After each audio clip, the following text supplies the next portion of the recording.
out of here, man. Hey, you gonna make it? Let him go. Get out of here. Hey, let him go. Let him go. Fuck everybody in here that want me to leave. I don't give a fuck what y'all think. Black Lives Matter. The United States has and continues to stay involved with the media, celebrities, politics, and the news in general. That is not the case in some areas of the world.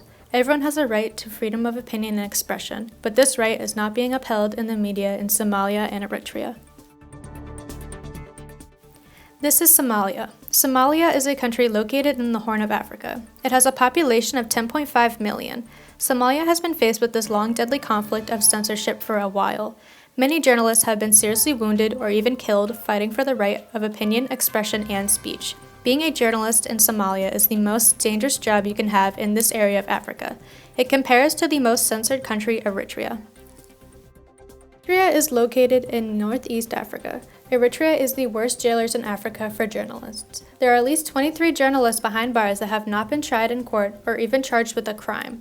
Only 1% of the population goes online. Also, cell phone use is very limited as well. Only 5.6% of the population has a cell phone. Somalia executes an al-Shabaab journalist by firing squad for his role in the deaths of Somali journalists. Hassan Hanafi, a former broadcaster in Somalia, helped al-Shabaab target journalists between 2007 and 2011. Until his arrest, he worked for the armed wing of the extremist group and its propaganda arm, Radio Andalus. Hanafi would call up journalists and issue death threats if they refused to join the militant group. He had confessed to having a role in killing 5 journalists. A Somali court sentenced Hanafi to death last month, and his execution took place on April 11th.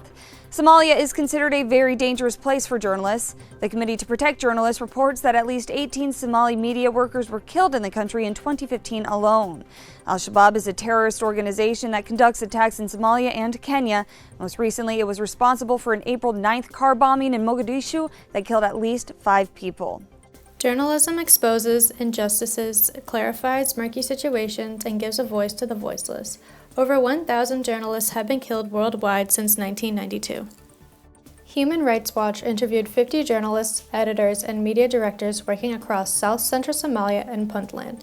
Since 2014, 10 journalists have been killed in apparent targeted attacks, and 6 journalists have survived assassination attempts.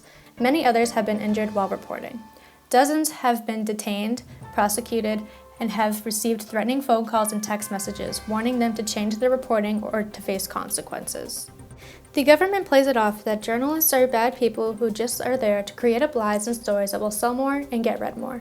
Some of that may be true in some areas and cases, but when it comes down to Somalia and Eritrea, the most censored areas in the world, they would not risk their lives to tell a lie. Both the Somali government and the Islamist armed group are using abusive tactics to sway media coverage. The government and Somalia are increasing the danger for journalists at the very same time that their services are needed. The authorities, the public, and the militants are all hostile to us. We are like fish in poisonous waters. We can be killed or attacked at any time, quoted from a journalist in Puntland. In Eritrea, the president has succeeded in a campaign that crushed independent journalism and created the media to be so oppressive that reporters are even in constant fear and terror of arrest from this campaign. The tactics used by Eritrea are mirrored to varying degrees in other heavily censored countries. To keep their grip on power, repressive regimes use a combination of media monopoly, harassment, spying, threats of journalist imprisonment, and restriction of journalist entry into or movements within their countries.